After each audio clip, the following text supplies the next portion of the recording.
oğullar şunu bilen koyun ki eğer hicab-ı İslamiyet'i riayet etmeseniz, celbab başınızda bolmasa, yüzünüz örtülü bolmasa, eliniz deskeçli bolmasa, Peygamber Huda aleyhisselam sizin hakkında ne mi deyiptir?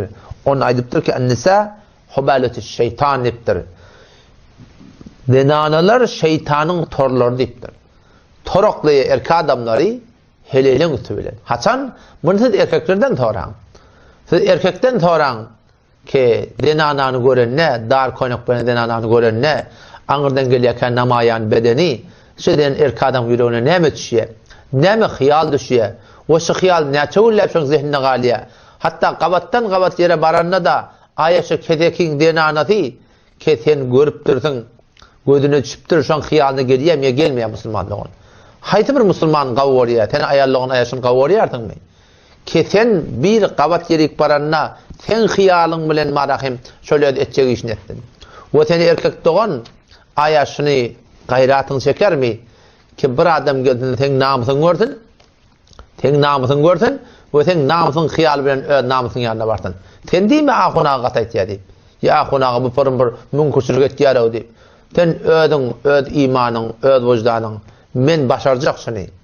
Şu erkek adamlar, şu cemaat, şu öyde 100 nefer oturamasa, eğer şu 100 neferin haysi birine qasam versen, keten camaada bir denanın yanmasını oluyorsan, bir denanın avdallığını oluyorsan, bir denanın anırdan geliyaka tana namayan oluyor, bir heyette bir şekilde ki, tena celbi nezir ettiye, ten şehvetin tehrik ettiye, ten ödünü mala mail ettiriye, aya şol gören sehnen, ten qabat gerik baranda, oğlanı şanma tehvette şolmana baranda, şon hiyali, kelleğine, yüreğine, zihnine, geliyemiye, gelmeyemi.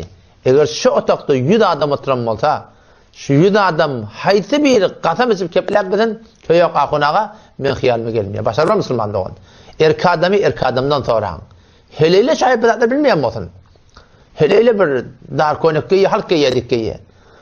Göğsüz adı belli halk etiye dibetiye. Yüdügöz açık halk etiye dibetiye. Taşın koku diye halk etiye dibetiye.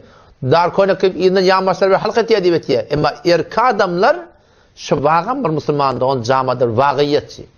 O tadım var akım yalandan papayca türü mü yüreğin arasında olsun, yüreğin arasında olsun. Bir vağiyeti ki var akım şunu. Hiçbir erkek adam inkar et başarmar.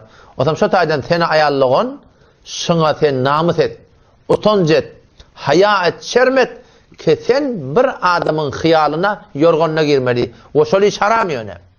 O seni erkek adamdan namus etmeli, hıyalına, şu hıyala. Seni utanç etmeli, şermetmeli Müslümanlığın. Ki meni senin namusumuz, şu hicab-ı hanımadan rahat etmeli direktli, onun bunun yorgununa girmeli Müslümanlığın.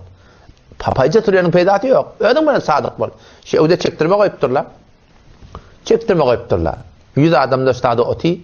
İmelle deyilesini. Otururlar adamlar. İmelle deyildi.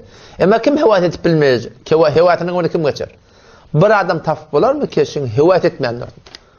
O zaman Allah Teala insan, Peygamber ne yaptır? Ennisa hubaleti şeytan. Denanalar şeytanın tor deyiptir. Şu denanan tören insan marahim şeytan torokluya. Şon hıyali bilen, şon tefekkür bilen, şon yine bir daha böyle Müslüman doğun.